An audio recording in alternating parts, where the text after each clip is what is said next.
In this video, we are going to be discussing the Otherside Metaverse's first voyage that occurred this last weekend. Very cool experience. I was able to participate in the full thing. So Dan and I are going to jump into kind of the timeline of that, how it's going to develop over these next 11 testing sessions leading into the eventual Otherside launch. Before we get started, please hit that like button, subscribe to our channel, and most importantly, head to FLOLiO.com, link your account, check out all the great tools we have over there. And nothing we say is financial advice. Today we're going to be talking about a game anyway, so there's not really going to be any financial advice, but just wanted to put that out there. So, Dan, the Otherside first voyage took place this last Saturday. At its peak, we had about 4,600 concurrent people running, which is pretty incredible. It ran very smooth.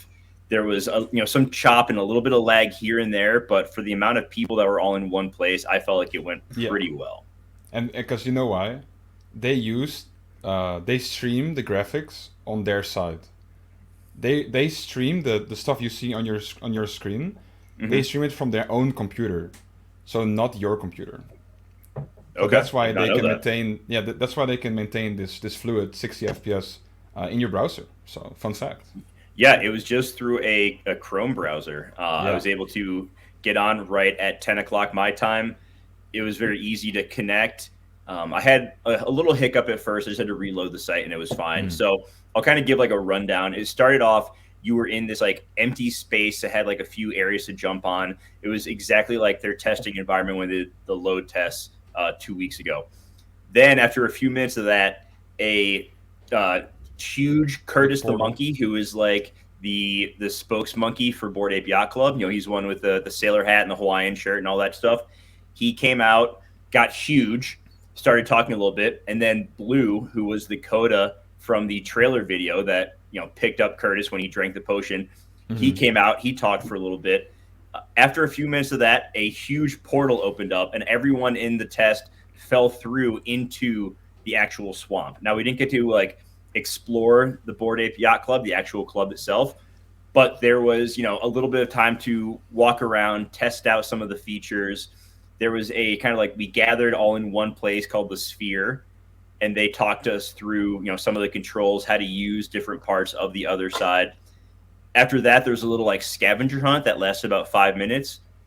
From there, there was this really cool, and I'm going to screen share right now some of the pictures that I was able to get during this because I wanted to make sure that we could document some of these. But looking at this picture right here, this was up close and personal, surrounded by the other people who were testing it out. Here was Curtis. I don't know who the voice of Curtis was, but it was a pretty good like voice. A voice actor, right? Almost. Yeah, it sounded like someone fairly well known. I just couldn't put my finger on it. But that was, the first part of it. Then they let us explore. So I kind of walked around, and this was, if you remember the trailer video, this was the ice kind of part that came up out of the ground after Curtis drank the potion. So here's part of it. Went over to a different part. There were these floating lands that you're going to be able to get to in the future. They had these teleporter parts that sent you flying. That was pretty cool. So, I have one more picture. I'll wait a little bit, but we did some exploring. All of a sudden they had us look up and we could see streaking through the sky and the other side were a bunch of codas that were encased in crystals. So those all crash landed. We had to go as a group, and people split off into groups and work together to release the codas from their crystals. So that was one thing that I thought was really cool, was just the emphasis on teamwork through a lot of this. And we'll get into that more here in a second. But so we released all the codas. That was really cool. We came back. Then we thought we were kind of only exploring that part of it. However, they revealed behind the backdrop of Curtis. So if we go back here real quick, this other side part behind him disappeared, and we got to see the shadow realm or whatever the hell they called it. So it was this other part of the other side that we got to go into, and there were these different obelisks, and that's going to be a big part of this first journey. So we had to go in, and we had, there were 4 different places you had to go. They directed people to go to different ones, and you had to do different actions on the smaller obelisks to activate them and then turn on the main one. Once that happened, we had kind of the final boss of the experience. So there's actually a boss fight, which was this giant drunk coda this guy right here. Look at So that. we had this huge coda, and you can see this is all the other active participants in the game. And so, you had to jump off, and there were like these propulsion parts of it, and you had to slam into the drunk coda. And eventually, after enough people did that, we defeated the coda, and that was, the end of that portion of it, and we headed back to the sphere, and there was like kind of a wrap up and a final video. So from this part, it was really cool, just the interaction of everyone working together. I think that's going to be a theme in the other side is, because it's going to be first and foremost a video game. You're going to be able to build on your land, but I think first and foremost, they want to make it a fun game. Yeah. And so, for a 1 hour initial demo, it went really well. They also showed a video trailer at the end that kind of makes it clear that you're going to be able to pull your artifacts and your coda, and it's going to be a separate NFT from the other deed NFT. So there's going to be some differentiation there. Overall, I would say it was a really positive experience. I was blown away by how, it was a little bit of pandemonium, but that being said, I don't think the game at all times is going to be 4,500 people in the same play, right? At the end of the game, and I don't know if you looked at this, but they released a website right after the demo ended that was the light paper for it, and it's going to evolve over time. And one of the first things that popped out is that this was the first of 11 parts of the first voyage. So it's going to be a while, obviously, till the full game is out. I would venture a guess that they're going to have a different voyage every maybe like 2 to 4 weeks. So we're probably looking at a 6 to 8 month window of these first voyages happening. And there are going to be benefits to participating in them. So that was one cool thing is you could go to this site after it was done, connect your wallet that had your other deed in it, and it would change the metadata on that other deed to reflect that you had been a part of this first voyage. So they are going to reward participants somehow. Yeah. So, and according to the original quote unquote leaked white paper, the next 100,000 plots were meant to mint next month or something. So, but I highly doubt that's going to happen, right?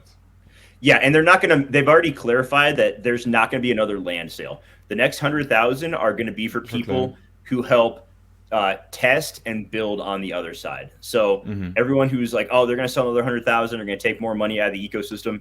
No, that's not how this is going to work. They already clarified back when the first other deed launch happened that there is going to be, benefits to participating in this initial part of it. Yeah. So I wonder if not everyone participates, there's going to be leftovers, right? So I wonder what's going to happen with those. That's a really good question. And I'm not sure if there's going to be a metadata change each time. Like if you are involved in all 11, will it show up on your other deed? And will that in turn entitle you to more benefits when they do That'd be cool. The future rewards? I'm not really sure. I wouldn't be shocked if that was the case, but I do think that they want to, divide it up as fairly as possible. Yeah. And there's one thing I wanted to note on this boss fight is I saw some footage and it was really amazing because you saw this one stream of people repeatedly bouncing against the boss, like back and forth. And it was like almost like a line. It was really amazing to see. Yeah, it was really cool. And there's so much to this. One thing that I found really interesting was people who are involved in NFTs but who aren't involved in Yuga or Otherside or have anything there. They were immediately just like bashing it. Like, oh, well, don't you know that Improbable did something before and it didn't work out? And it's like, yeah, I get that part, but it's also possible for people to learn from previous failures and like get better from it. Yeah. So, the hardcore gamers that were totally like gatekeeping the whole process of playing video games was just like really annoying and a really bad look. And, I don't play a ton of games. Like I'm 36 years old. I got a kid. I don't have all the time in the world. But I carved out an hour for this, and I'm really happy I did because it was a great time.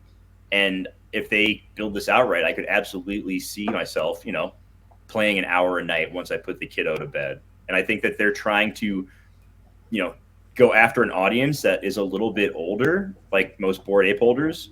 And I don't think that's a bad thing to do. Like they're trying to get more people into gaming. I think that's just a win overall for the entire gaming industry. I agree. Yeah.